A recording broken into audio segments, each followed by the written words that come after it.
पित्रो पुरो जलपति ने विकल अल्पा तथा यथार्थं कथयामि नाथ निजाशयं सानुशयस्त्वाग्रे।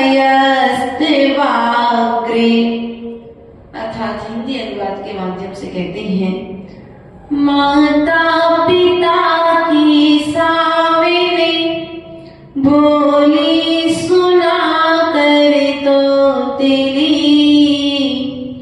करता नहीं क्या अज्ञे बालक बाले बस लीलावती।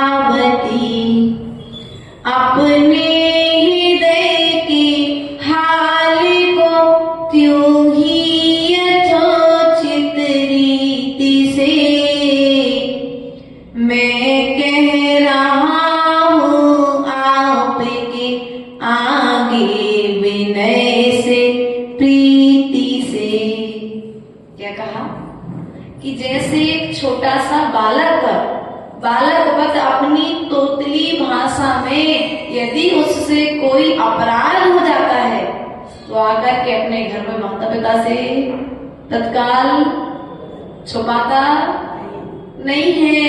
तो यदि तुम अपनी आलोचना करने गुरु के चरणों में पहुंचे हो, प्रभु के चरणों में पहुंचे हो, तो आलोचना करते समय फिर यह विचार मत करो कि गुरु हमारे विषय में क्या सोचेंगे। जब तुम आलोचना करने बैठे हो तो जो भी जैसे भी जिस भी प्रकार से तुमसे पाप हुआ है, जिस भी प्रकार से तुमसे दोष हुआ है, उस दोष की आलोचना वैसे की वैसे। ये भी मत सोचो यदि हमने अपनी गलती बता दी तो गुरु जी दूसरे को बता देंगे, फिर हमारा क्या होगा। नहीं, वह बालक यह नहीं सोचता है। जब माता पिता के सामने जाता है और यदि मान के चलो उसके हाथ गंदे हो जाए, तब बालक रहता है, समझ तो रहती नहीं है। अगर वो जंगल भी कर दे, पोटी भी कर दे और उसी पोटी से खेले, माता पिता आ जाए तो अपने दोनों हाथ सीधे, अब तो गंदे हो गए, अब आप साफ। छुपाता नहीं है, वो ये नहीं सोचता है कि माँ मारेगी, पिता मारेंगे या दादी डांटेगी, कोई क्या सोचेगा घर वाले। जैसे निश्चलता से वह बालक अपनी गलती को माता पिता के सामने प्रस्तुत कर देता है, वह निर्भीक हो जाता है कि अब जो होगा सो सब कुछ माता पिता ही संभालेंगे। भैया सब कुछ कौन है उस बच्चे के लिए। स्कूल में यदि बच्चा गलती करके आ जाए, किसी दोस्त को बिना गलती के आपस में झगड़ा हो जाए, मार के आ जाए उसको, तो आकर के तुमको तत्काल माँ को बताता है ना कि माँ आज मुझसे ऐसी गलती। अब उसने ये नहीं सोचा कि गलती भी मैंने की और मैंने भी आके माँ को बता दिया तो मुझे माँ की डबल मार पड़ेगी। उसने ऐसा विचार किया क्या। तो जैसे वह बच्चा अपनी माँ को अपनी गलती बताता है, वह ना भूत का सोचता है ना भविष्य का सोचता है, मात्र वर्तमान की गलती को जैसी गलती होती है उसे वैसे का वैसा प्रस्तुत कर देता है। आचार्य परमेष्ठी कहते हैं जब हम गलती करने के पश्चात में गुरु के चरणों में पहुंचे तो इतने विश्वास के साथ में पहुंचे कि गुरु हमें जो प्रायश्चित देने जा रहे हैं, इस प्रायश्चित से हम पाप से दूर, हमारे इस अपराध को गुरु यदि किसी से कहते वो गुरु का अपराध है। हाँ, प्रायश्चित शास्त्र में ऐसा भी बताया है, यदि किसी शिष्य ने अपने गुरु से जाकर के प्रायश्चित लिया और प्रायश्चित लेकर के उन आचार्य परमेष्ठी ने वह अपराध किसी दूसरे शिष्य से या दूसरे गण के आचार्य से या दूसरे किसी श्रावक से कह दिया तो वह आचार्य भी प्रायश्चित का भागीदार है। हाँ, ऐसा आया है, आचार्य गुरुदेव सदा बताते थे। इसलिए गुरु पर विश्वास जिनके लिए आप बताने जा रहे हैं उनके विषय में पहले आपको इतना विश्वास होना चाहिए कि आपका गुप्त अपराध वे कभी बाहर में नहीं करेंगे। वो करते हैं तो वे स्वयं उसके पाप के भागीदार, लेकिन हमें तो कह करके हल्का होना है। क्योंकि हम क्या करेंगे भैया, अपना देखेंगे। क्योंकि जब तक पाप के विषय में हम आलोचना नहीं करेंगे, जब तक प्रायश्चित नहीं लेंगे, तब तक वह पाप हमारे लिए आगे नहीं बढ़ने देगा। ऐसा होता है ना भैया, यदि हमसे कोई गलती हो जाए, जैसे माताएं कभी हमारे पास आती हैं और कभी कोई कारणवश इनसे यदि कभी एबॉर्शन आदि इन लोग को कराने पड़ते डॉक्टर की सलाह के कारण, कभी पारिवारिक स्थिति को ध्यान में रखते हुए, तो बड़े डर के आती हैं, बोलती हैं, अपनी बात रखती हैं, फिर हम इनको गुरु चरणों में भेजते हैं और गुरुदेव के पास जाकर के ये जब निर्विकल्प होकर के आती हैं, तो उस समय क्या किया तुमने, तत्काल उस पाप को बता दिया ना। उस समय ये विचार नहीं किया कि गुरुदेव क्या प्रायश्चित देंगे। हो सकता कई बार ऐसा भी होता है कि कन्हैयालाल जी, कई बार वही पाप तुमने किया और वही पाप महेंद्र भैया ने किया, दोनों ने एक सा पाप किया, लेकिन आपको पास दे दिया और इनको एक माला दे दी। होता है, हम लोग के साथ होता था जब हम लोग संघ में थे, तो कई बार ऐसा होता था। तो आचार्य गुरुदेव से पूछा कि आचार्य गुरुदेव, इतने बड़े पाप का आपने हमें उपास दिया और सामने वाले को उसी पाप की एक माला दे दी, तो ऐसा क्यों? तो आचार्य गुरुदेव कहते हैं, प्रायश्चित लेते समय उस शिष्य के, उस भक्त के भावों का आचार्य अध्ययन करते हैं, कौन किसने पश्चाताप के साथ में प्रायश्चित ले रहा है। आलोचना के लिए निवेदन कितने मतलब कितने भावुकता से, अर्थात कितने गदगद मतलब ग्लानि भाव के साथ में ले रहा है, और प्रायश्चित लेते समय उसके मन में कितने गदगद भाव है, और जब प्रसन्नता होगी कि आज मैं पाप से निर्विकल्प होने जा रहा हूँ। वरना कई बार लोग ऐसा सोचते हैं, देखो तुमने इतना बड़ा पाप किया था, महाराज जी ने तो एक काहे सर्कस दे दी। वो आचार्य के ऊपर डिपेंड करता है कि उन्हें किसको कितना पाप का प्रायश्चित देना है। संघ में कई बार ऐसा होता है कि किसी को 4 उपास मिलते हैं तो किसी को 1 उपास मिलता है। तो ये विचार मत करो कि उनको 4 उपास मिले, तुम्हें 1 उपास मिले तो तुम्हारे पाप नहीं धुलेंगे। तुम्हारे पाप धुलेंगे, ये तो मानो तुम्हारी शारीरिक क्षमता को देख करके गुरु ने तुम्हें प्रायश्चित, तुम्हारे उपास करने की क्षमता नहीं है, सो तुमसे कह दी कि तुम 11 माला करना और 1 उपास करना, और सामने वाले से कह दी 4 उपास करे। तो जिसकी जैसी शारीरिक क्षमता, मानसिक क्षमता देख करके गुरुजनों ने प्रायश्चित प्रदान, लेकिन प्रायश्चित लेते समय, आलोचना करते समय, चाहे शिष्य हो चाहे भक्त हो, उसे बालक वत मन निश्चल होकर के पाप का निवेदन छुपा लेते। कई लोग जब आते हैं ना, हम लोग आचार्य गुरुदेव के पास रहते थे, अब स्वतंत्र रहते तो मौका ऐसा बहुत कम आता है, क्योंकि प्रायश्चित देने का विधान आरिकाओं को नहीं है। गणनी आरिकाएं भी प्रायश्चित दे सकती हैं और आचार्य परमेष्ठी ही प्रायश्चित देने के अधिकारी हैं, जिनको उनके गुरु ने आज्ञा दे दी है। भैया आरिका माता जी आप 2 अपने गण के लिए संभालो, या मुनि के लिए कह दिया कि आप अपने गण को प्रायश्चित दो, तो बात अलग है। बाकी आरिका और मुनि प्रायश्चित देने के भागीदार नहीं है। तो कई बार हम लोग जब आचार्य गुरुदेव के पास में रहते थे और बातें आती थी सामने, तो ये चतुर महिलाएं क्या करती थी, गलती स्वयं ने की है और कहेंगी यदि ऐसी गलती किसी श्रावक से हो जाए तो इसका प्रायश्चित क्या होता है क्या? फिर आचार्य गुरुदेव कहे गलती किससे हुई? तो बोले नहीं हमसे नहीं हुई, हमारी दोस्त से हुई है। अपना नाम, क्योंकि उन्हें ऐसा लगता हमारी अभी महाराज जी के सामने बहुत अच्छी प्रेस्टिज बनी हुई है, फिर वो इज्जत खराब।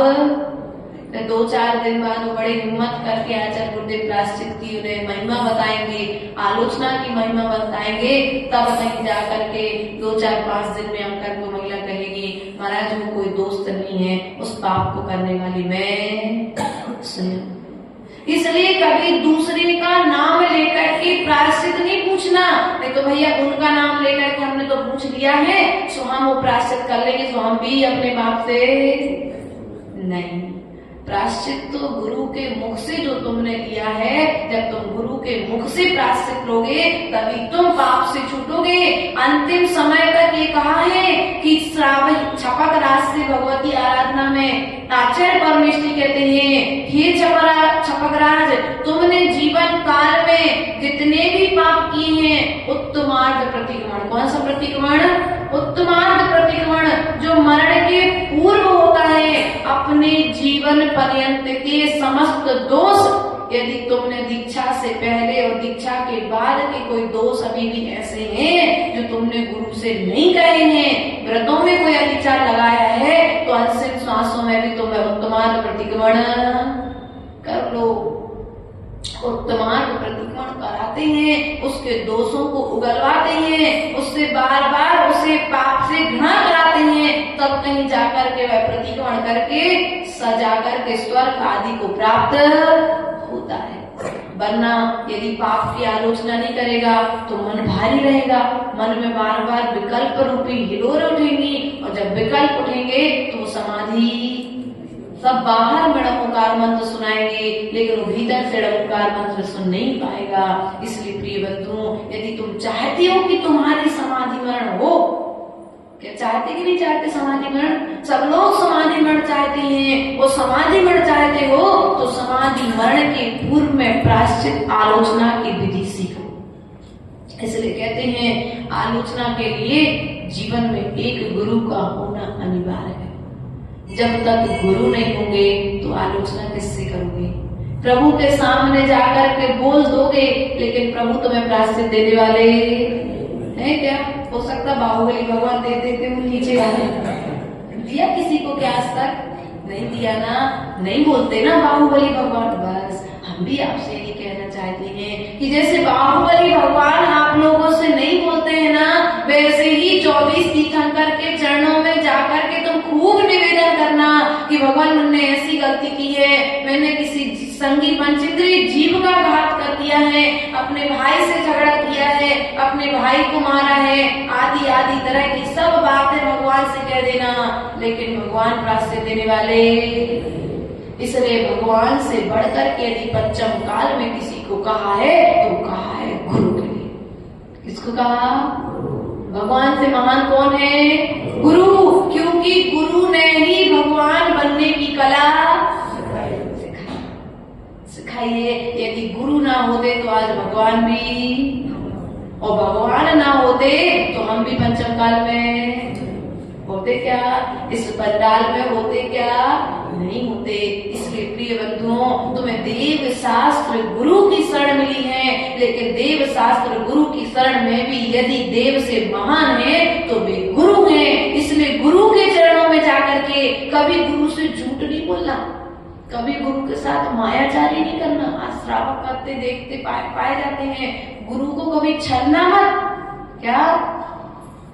जो गुरु को छलता है, का कुछ कह दिया और गुरु से झूठी सच्ची बात करके, अब तो गुरु के साथ में मायाचारी कर रहे हो। सामान्य श्रावक के साथ में यदि मायाचारी करते तो तुम प्रायश्चित कर लेते, और गुरु के साथ में मायाचारी करने लगे तो प्रायश्चित किससे लेने जाओगे? गुरु के साथ में ही छल करने लगे। गुरु ने कहा भैया महेंद्र जी रात्रि भोजन त्याग कर दो। हाउ महाराज जी हाउ, है ना? बाहर आके पीयूष ने पूछा भैया रात्रि भोजन त्याग कर दिया? अरे महाराज ने बोला तो तुमने हाउ बोला था, काय सब थोड़ी ना किया था। ऐसे करते ना आजकल लोग बात। धनपाल जी, जब नियम देने की बारी आती है तो तुमने क्या किया? गुरु ने कहा था कि भैया जो रात्रि भोजन त्याग करता है हम उनसे यह आहार लेते हैं, जो आलू प्याज का त्याग करता है हम उनसे यह आहार लेते हैं। लेकिन आहार देने के चक्कर में तुमने क्या किया?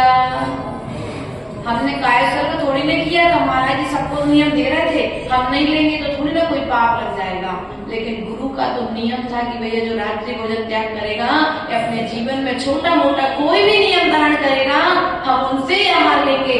आचार्य गुरुदेव विराट सागर महाराज जी जो हमारे बीच में आज नहीं है, लेकिन उनका वह श्रेष्ठ आचरण आज तक याद आता है कि उनके सामने छोटा सा भी बच्चा पहुंच जाए तो वे अभक्ष्य वस्तुओं का त्याग कोई ना कोई एक छोटा सा नियम देकर के ही आहार लेते थे। वे कहते थे एक दिन का भले ही लो, लेकिन एक दिन के लिए भी तुम संयम से, क्योंकि संयमी के हाथ में तुम्हें ग्रास रखना है, और संयमी के हाथ में जब ग्रास रखना है तो संयम का पालन तुम्हारे जीवन में सूक्ष्म रूप में तो होना ही चाहिए। एक दिन का नियम हो सकता है तुम्हारे अगले भौतक को सुधार दे। जब एक क्षण का नियम उस शराब पीने वाले व्यक्ति के लिए सुधार कर सकता है, तो क्या हमारे जीवन को स्वर्ग तक नहीं ले जा सकता है? तो ऐसा आचार्य गुरुदेव के गूढ़ रहस्य छोटी छोटी बातों में हमारे जीवन को अच्छा बनाने की कला आचार्य गुरुदेव सदा बताया करते थे। इसलिए कभी भी नियम लेने से पीछे नहीं होना, गुरु को छलना मत। कई बार ऐसे होते हैं, लोग ऐसे होते हैं धर्म में क्षेत्र में आकर के बोलियां लेते हैं और बाद में कह देते भैया चतुर्मास तो हो गए, अब काय की बोली, वे कलश तुम ही रख लो। ऐसा होता ना महेंद्र जी, आप तो लगातार करा रहे हो चातुर्मास है यहाँ तो पहले यहाँ पर हाँ अपने कन्हैया लाल भी एडवांस यहाँ के लोगों ने धर्म की महिमा जानी है, इसलिए यहाँ के लोग नहीं करते। लेकिन कई लोग ऐसे होते हैं जो धर्म को जानते हैं, समझते हैं, लेकिन मायाचारी कर लेते हैं कि हमने उस समय तो जब अच्छी बड़ी पब्लिक थी सो बढ़िया 1-2 लाख की बोली ले ली। क्या कर लिया भैया? मंचमाला माइक देख करके बोली तो ले ली, लेकिन अब तिलक रात गई सो ऐसा भी करते हैं। अब धर्म के सामने तुम धर्म के लिए छल रहे हो, धर्म के स्थान पर बोले गए वचनों से यदि तुम बैठ रहे हो तो बताओ जाकर के फल कहाँ हो? गुरु की मंच पर तुमने बोली ली, गुरु के सानिध्य में तुमने वचन दिया कि महाराज हम इतना करेंगे, उसके बाद में फिर अब बताओ, अब गुरु की आत्मा, क्योंकि कई बार ऐसा हो जाता है गुरुजन इन विषयों में पढ़ते नहीं है, लेकिन कई बार समाज जन पहुंच जाते, महाराज आपके सामने तुमने बोला था अब नहीं दे रहे, हम क्या करें? तो महाराज कहेंगे भैया वचन नहीं बोल सकते थे, उन्होंने बोल दिया, हम क्या कर सकते उसमें? तब गुरु के लिए भी कई बार संताप हो जाता है। इसलिए जीवन में कभी भी कोई ऐसा कार्य मत करो जिस कार्य को तुम दूसरे से ना कह पाओ। माता पिता को प्रताड़ित करोगे तो कहाँ जाओगे? गुरु के पास आकर के आलोचना। माता पिता के लिए तुमने कोई कारण बस तुमसे दुखी हो गए तो तुमने उनके गुरु के पास जाकर के प्रायश्चित ले लिया और अपनी उस भूल को सुधार लिया, लेकिन तुमने इस सृष्टि को मार्गदर्शन दिखाने वाले गुरु के दिल को यदि दुखा दिया तो बताओ फिर कहाँ जाकर के प्रायश्चित लेकर के अपने पाप को धोगे? इसलिए आचार्य परमेश्वर ने कहा है प्रायश्चित देने वाले गुरु सर्वोपरि हैं। माता पिता से भी महान, प्रभु से भी महान कौन है? गुरु है। इसलिए जितना बन सके तन से, मन से, धन से, अपनी काया से, तुमसे जितना बन सके उनके सानिध्य में रहो, उनके चरणों में रहो, उनकी वैयावृत्ति में करो, अपनी शक्ति के अनुसार उनके पास में अपने समय को व्यतीत करो। पता नहीं अंतिम समय में वही गुरु तुम्हारे काम में आ जाए। तुम्हारे कान में नमोकार मंत्र सुना रहे हो, इसलिए सब कुछ करना जीवन में, लेकिन कभी देव शास्त्र गुरु का अपमान मत करना। क्या? कभी देव शास्त्र गुरु का अपमान। और हम करते क्या है? घर में जो माता पिता का अपमान करता है वही मंदिर में आकर के देव शास्त्र गुरु की अभिनय करता पाया जाता है। इसलिए आचार्य पंत ने कहा आगे विनय से प्रीति से। अंतिम लाइन में क्या कहा? मैं कह रहा हूँ आपकी आगे विनय से प्रीति से। क्या कैसे कह रहा हूँ? आगे मतलब आपके सामने। कैसे कह रहा हूँ? विनय से कह रहा हूँ। कैसे कह रहा हूँ मैं आपसे? विनय से कह रहा हूँ। अब प्रायश्चित करने आप लोग पहुंचे गुरुजनों के पास में। भगवत की आराधना में आएगा ये चैप्टर, रोज भगवत की आराधना का स्वाध्याय चल रहा है। अब गुरु के पास पहुंचे पीयूष भैया प्रायश्चित लेने के लिए। गुरुदेव बातें कर रहे थे, पर बातें तक कमेटी बैठी थी, कमेटी से चर्चा चल रही थी। पीयूष ने कहा महाराज प्रायश्चित दे दो। सो पीयूष ने अपनी बात कह दी और महाराज ने ऐसे 4 उंगली करे। पीयूष ने सोचा कि हमारा प्रायश्चित। अब गुरुदेव के पास जाकर के गुरुदेव को स्मरण में था कि पीयूष आया था, लेकिन प्रायश्चित हुआ कि नहीं हुआ। पीयूष पहुंचा, गुरुदेव ने बुलाया। पीयूष तो उस दिन कुछ कह रहे थे। बोले हाँ गुरुजी आपसे पाप प्रायश्चित लेना था, आपने दे दिया। गुरुजी बोले कब दिया मैंने प्रायश्चित? ऐसे समय पर भी गुरु के पास में प्रायश्चित लेने नहीं जाना जिस समय गुरुदेव श्रावकों से घिरे हो, किसी भी तरह की कोई चर्चा चल रही हो, उस समय प्रायश्चित नहीं। तो ऐसा भी होता है, हम तो भीड़ में जाएंगे, अपना काम तो कर ही लेंगे, गुरु जी प्रायश्चित दे या वो उनकी, लेकिन हमने तो अपना काम नहीं। ऐसे समय पर गुरुजनों से निवेदन करो जिस समय पर वे तुम्हें प्रायश्चित दे सकें, क्योंकि मानसिक स्थिति भी समझनी पड़ती है। जब बच्चा स्कूल में गलती करके आता है तो बच्चा भी पहले घर में आकर के घर के वातावरण को ऑब्जर्व करता है, तब कहीं जाकर के माँ से पिता से अपनी बात को। अब गुरुजी थके थे, उनको बुखार आ रहा था और तुमने जाकर के अपनी आलोचना कर दी, तो इसलिए अगर उनकी बीमार स्थिति है, उनका स्वास्थ्य ठीक नहीं है, तो पहले तो आचार परमेष्टि जैसे कहते ना, डॉक्टर बीमार है तो अगला पेशेंट लेता नहीं है। यदि गुरु स्वयं अभी मान के चलो बुखार के कारण, वात पित्त कफ के प्रकोप के कारण यदि गुरुजन बीमार होते हैं तो वे पहले तो प्रायश्चित देते नहीं है, और यदि देते हैं तो फिर पहले स्थिरता से सामने वाले को बैठाते हैं, शिष्य को, फिर जाकर उसकी आलोचना सुनकर के प्रायश्चित। ऐसा नहीं कि गुरुजन लेटे हैं, कई बार होशियार होते भैया लोग भी, गुरुजन लेटे हैं और बढ़िया पैर के नीचे बैठ करके महाराज के बीच में नींद ही लग गई और तुमने बढ़िया अपने पाप कहे। और ऐसे मायाचारी भी कभी आलोचना करने बैठो तो मायाचारी, कभी भी मायाचारी नहीं करना, क्योंकि पाप का प्रायश्चित करते समय यदि तुम मायाचारी करोगे तो फिर जाकर के उस पाप को कहाँ धोगे, क्योंकि पाप को धुलने गए थे, वो पाप से और मलिन होकर के आ गए। कीचड़ को साफ करने गए थे, लेकिन कीचड़ में पहुंचे फिर से। कीचड़ को कीचड़ से ही साफ करोगे तो क्या कीचड़ साफ होगा क्या? नहीं होगा। स्वच्छ जल की जरूरत है, इसलिए यदि स्वच्छ जल चाहिए है तो गुरु की मना स्थिति को समझो, अपनी मना स्थिति को समझाओ। ऐसा नहीं करना जब प्रायश्चित लेने जाओ तो आधा पाप बता दो, आधे पाप सब रहे तो पूरी बात नहीं बता रहे, अब बाद में ले लेंगे आधा प्रायश्चित। ऐसा नहीं, एक बार जब आलोचना करने बैठो तो पूरे मनोयोग को स्थिर करके बैठना। ये समर्पित होकर के, जैसे दूध के भीतर में शक्कर समर्पित हो जाती है, शक्कर अपना अस्तित्व समाप्त कर देती है। भैया क्या दूध में जाते शक्कर का अस्तित्व समाप्त हो जाता है ना, बस शक्कर जब अपना अस्तित्व खोती है तब कहीं जाकर के दूध को मीठा।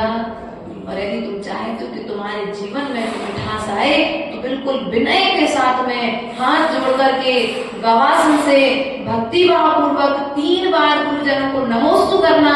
नमोस्तु करने के बाद गुरु से निवेदन करना कि हे भगवान, मैं अपने जीवन के कृत्यों की आलोचना करना चाहता हूँ आपसे।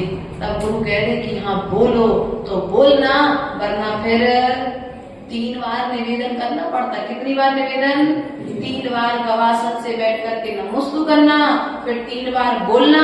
जब गुरुदेव कह दे कि हाँ बोलो तो बोलना, यदि गुरुदेव ध्यान नहीं दे तो बोलना नहीं। तो तुम सोचो हम तो बार बार जाते हैं महाराज जी के पास में, महाराज जी तो प्रायश्चित देते नहीं है, तो हमें महाराज जी के पास जाना, ऐसा भी नहीं सोचना। क्योंकि हो सकता है गुरुदेव तुम्हारी परीक्षा ले रहे हो कि तुम प्रायश्चित के प्रति कितने प्यासे हो, क्योंकि गुरुजन भी आसानी से प्रायश्चित नहीं देते हैं। वे भी अपने शिष्य का, भक्त का पहले परीक्षण करते हैं कि पाप के प्रति तुम्हें कितनी गिलानी है, और तुम्हारी गिलानी को देख करके वे समय देख करके फिर तुम्हें प्रायश्चित प्रदान करते हैं। इसलिए जीवन में यदि तुम देव शास्त्र गुरु के चरणों में आओ तो बालक वत निश्चल होकर के, बालक का नाम लिया किसी बड़े का उदाहरण, बालक यदि घर में कभी कुछ जैसे कई बार ऐसा होता है, मैं बालक का नाम इसलिए लिया जैसे पापा जी घर पर थे और बच्चे से पापा जी के दोस्त बुलाने आए, तो पापा बेटे ने दरवाजा खोला, बोले बेटा पापा कहाँ है? तो बोले मैं अभी आता हूँ। वो अंदर गया, पापा ने कहा बोलो पापा जी घर पर, तो जाकर के कह देगा पापा ने कहा है पापा जी घर पर, पापा ने कहा है पापा जी घर पर नहीं है। अब उसको क्या पता कि ऐसा, लेकिन निश्चलता में उसने बोल दिया ना जैसे का तैसा। बस जैसे वो बालक निश्चल निश्चल रहना है। किसके सामने? देव, शास्त्र और गुरु के सामने निश्चल होकर के।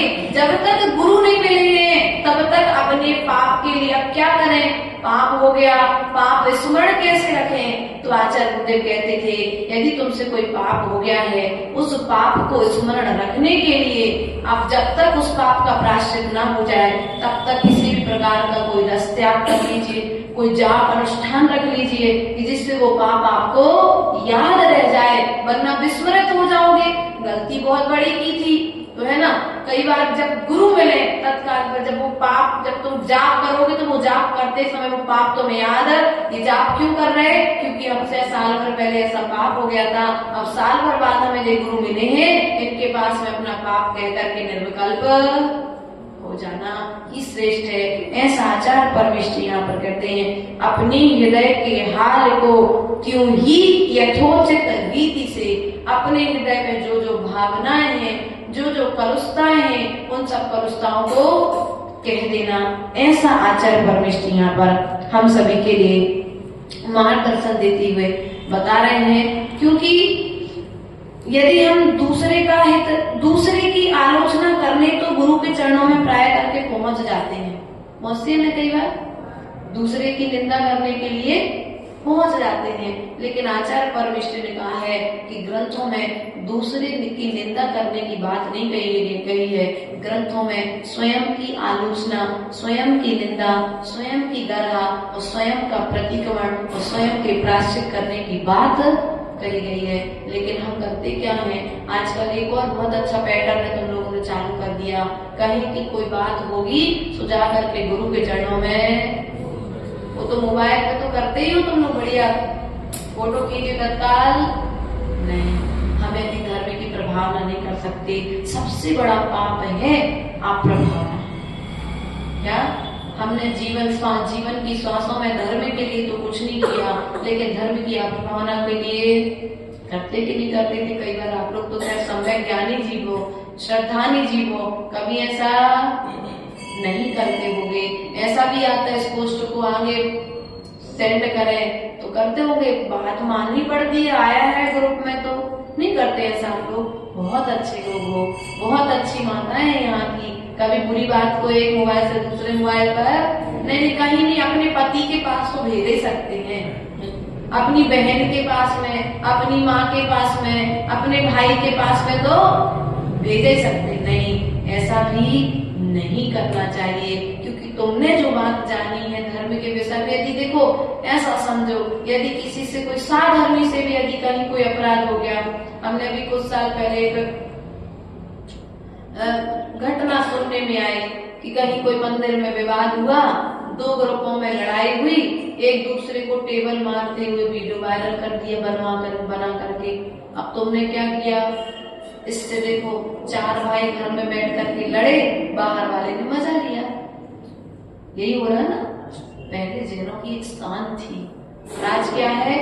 गुरुओं के पास में हम आलोचना नहीं कर रहे, जो पाप हम कर रहे हैं, जो छोटे मोटे पाप, चींटी मर गई, छिपकली मर गई, चूहा मर गया, सांप कोई कारण बस है ना, दुख कराने वालों में यदि कोई अपराध होता है, घर में वो मोटी नाती की वजह से मच्छर मर गया, तो ये तो प्रायश्चित ले लेते हैं। लेकिन जो बड़ी बड़ी गलतियां कर रहे हैं, जिनको हम गलतियां मानते नहीं है, क्या चींटी मर गई, 3 कायेश्वर के आचार्य गुरुदेव दे देंगे, 3 उपास गुरुदेव दे देंगे, 3 माला दे देंगे, ये नीरस देकर के तुम्हें निर्विकल्प कर देंगे। लेकिन उससे, चींटी से भी बड़ा पाप तुमने क्या किया? दूसरों के परिणामों का घात। क्या किया? दूसरों के परिणामों का घात कर दिया। अब तुमने दूसरे के परिणामों का घात किया है। बताओ, क्योंकि कहा है आत्मघात करने वाला तो एक बार मरता है, लेकिन परिणाम को घात करने वाला बार बार मरता है कि नहीं मरता है? इसलिए अपने निमित्त से कभी भी किसी के परिणामों की हिंसा नहीं होना चाहिए। कभी किसी के मान में, सम्मान में ठेस नहीं पहुंचना चाहिए। यदि हम किसी को सम्मान नहीं दे सकते, अगर फोटो खींच के डालना है तो आप डालो प्रवचन सभा की। ये प्रवचन सभा में जितने श्रावक श्रेष्ठी आए थे उनके लिए बहुत बहुत धन्यवाद। आप डालो खुशखबरी कि आज फलाने महाराज के हार फलाने के श्रावक के घर पर हुए हैं, डालो, करो धर्म की प्रभावना। आज हमने स्वाध्याय किया, जिनवाणी सुनी, जिनवाणी में हमें एक लाइन बहुत अच्छी लगी, उस लाइन को लिख करके आप डालो दुनिया में, अपने भाई को, बहन को, माँ को, बेटे को, पुत्र को, जिन जिन को डालना है। लेकिन ये बातें तो हम डालते, ये बातें कौन डालता? माता जी, जिनको माता जी महाराज जी अपनी सेवा में रखते वो लोग डालते। बाकी हम लोग का काम ऐसा है कि एक नगर से दूसरे नगर में क्या चल रहा है वो बातें हम, आप प्रभावना से संबंधित बातें तो हम जल्दी से पूछते भी नहीं है किसी से, और तत्काल सेंड। अब इस पाप का प्रायश्चित लिया कि महाराज एक बहुत गलत हमारे यहाँ वीडियो आई थी, वो वीडियो हमने अपने भाई को भेजी, भाई ने तीसरे को भेजी, तीसरे ने चौथे को भेजी, और ऐसे करके उस प्रभाव, उस वीडियो को वायरल करने में हम ही पहले कारण करते ना ऐसा। कि ऐसा आज तक यदि किया है तो आज से त्याग कर देना, क्योंकि अज्ञानता में पाप किया था, लेकिन अज्ञान पूर्वक पाप, क्योंकि हम जिन शासन की प्रभावना के पहले अंग हैं, है कि नहीं है? श्रावक ही प्रभावना कर सकता है और श्रावक ही अप्रभावना करता है। साधु तो नगर में रहता है, श्रावक तो अपने नगर में रहता है। महेंद्र भैया कैसे हैं ये एक गांव का जीव जानते हैं, लेकिन यदि अभिषेक करते समय महेंद्र भैया से कलश गिर गया तो उस कलश की प्रभावना तुमने, अप्रभावना पूरे नगर में। अरे जब बनता नहीं तो उठाते क्यों हो? नहीं भैया, ये तो विचार करो कि बनता नहीं है लेकिन फिर भी उठाने का पुरुषार्थ कर रहे हैं, और हम क्या करते हैं? उसे महान न मान करके, सकारात्मकता रूप में ना विचार करके, हम उसे नकारात्मक विचार करके उसे गिराने का प्रयास, उसे हीन भावना पैदा करा देते हैं, और सामने वाले को धर्म क्षेत्र से तोड़कर बाहर। हमने एक व्यक्ति को मंदिर से जोड़ा तो नहीं, लेकिन जो मंदिर में आए थे उनको मंदिर से तोड़ जरूर देते हैं। इसलिए धर्म के क्षेत्र में आने से यदि किसी से कोई गलती हो जाए, आज चावल की जगह पुष्प, पुष्प की जगह चावल चढ़ा दे तो बुरा मत मानना। जल की जगह दूध और दूध की जगह यदि दही या दूसरा कुछ चढ़ा दे तो उसका कोई बात नहीं, जल तो ही चढ़ाया है, जल की जगह दूध ही तो डाला है, क्या दूध में जल नहीं था? क्या किसी न किसी रूप में दूध में भी जल था। लेकिन एक बार बता दो कि भैया ऐसा नहीं करते हैं। इस समय पर जब ये बोला जाए तो इस तरह से द्रव्यमन को, लेकिन अपन क्या करते हैं? उस समय तो सिखाने के लिए हम ही टीचर, और टीचर प्रेम से समझाएं, विनय पूर्वक समझाएं तो सामने वाला गलती सुधार भी ले। लेकिन हम मालिक की तरह एक नौकर दूसरे को हीन समझकर उसको सुधारने और सिखाने की कोशिश करते हैं, तो व्यक्ति धर्म से विच्छेद। धर्म क्षेत्र में लोग क्यों कट रहे? आज नई पीढ़ी मंदिर में बहुत कम दिखती है, कई मंदिरों में। यहाँ तो बहुत अच्छा, क्योंकि लगातार धर्म का वातावरण बना हुआ है, लेकिन अन्य स्थानों पर ये सब चीजें जब देखने में आती हैं तो कई बार हमने जब इंदौर, भोपाल आदि में जब चातुर्मास हुए और हमने पूछा, नई पीढ़ी के बच्चे दर्शन करने आते थे तो बोले माता जी हम लोग मंदिर तो आते हैं, स्वाध्याय करते हुए चले जाते हैं। हमने कहा ऐसा क्यों? बोले कौन वो पचड़े में पड़े कि 7 बजे के बाद अभिषेक करने नहीं मिलेगा, कोई 2 दुपट्टा पहन के भगवान को नहीं छू सकता है। अरे भैया ऐसा नहीं करते।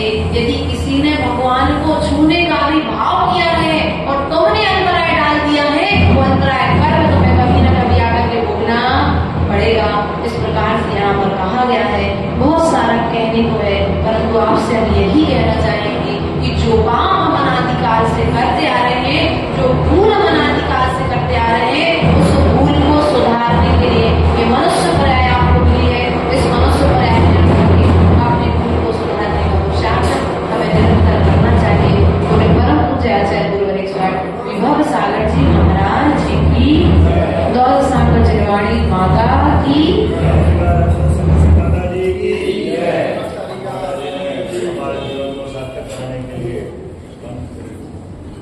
जीवन को सार्थक बनाने के लिए